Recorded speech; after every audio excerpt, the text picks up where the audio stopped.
সম্মানিত দর্শকবৃন্দ, আপনারা দেখতে পাচ্ছেন আমাদের এলাকার 4টা প্রতিবন্ধী আমাদের মাঠের মধ্যে দেখতে পাচ্ছেন বসে থেকে কি যে করিচ্ছে আল্লাহ জানে।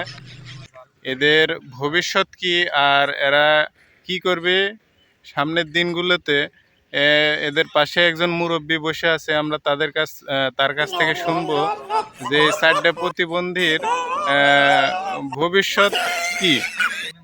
এই যে দেখতে পাচ্ছেন মুরব্বী বসে আছে এবং পাশেই দেখেন প্রতিবন্ধীগুলো বসে আছে। তারা খালি মার করছে এবং সব এলাকার মানুষ সব আতঙ্কে আছে যে কি করছে ওরা, চরের মধ্যে কাক যে মারিচ্ছে কি করছে। হ্যাঁ মুরব্বী, এদের ভবিষ্যৎ নিয়ে কিছু বলেন। এরা ভবিষ্যতে কি করবে? এরা ভবিষ্যতে পঙ্গু হবি, রাস্তা দিয়ে হাঁটতে পারবি না। ঠ্যাং কয়টা হবে? ঠ্যাং 4-5টা হবে। হ্যাঁ,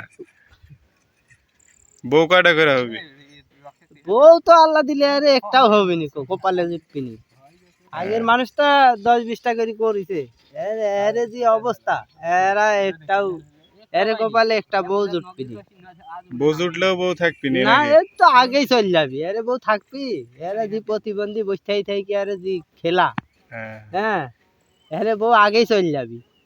চীনের অলিগলিতে বিজ্ঞানী, ভারতের অলিগলিতে বিজ্ঞানী বিজ্ঞানী, আর আমাদের বাংলাদেশের অলিগলিতে এই যে প্রতিবন্ধী, সব প্রতিবন্ধী। এই প্রতিবন্ধীর জন্যই আমার দেশ এত উন্নত।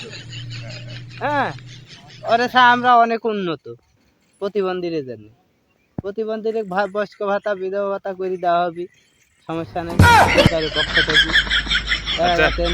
তৈরি করে মাখাতে মুরব্বী, এরা কি চোখে দেখতে পায়? এরা চোখে দেখতে পায় না তো, এরা চশমা ছাড়া দেখতে পায় না, চশমা লাগে। এই দেখো গোল হয়ে গেল একটা, এই শালা গোল হয়ে গেছে রে।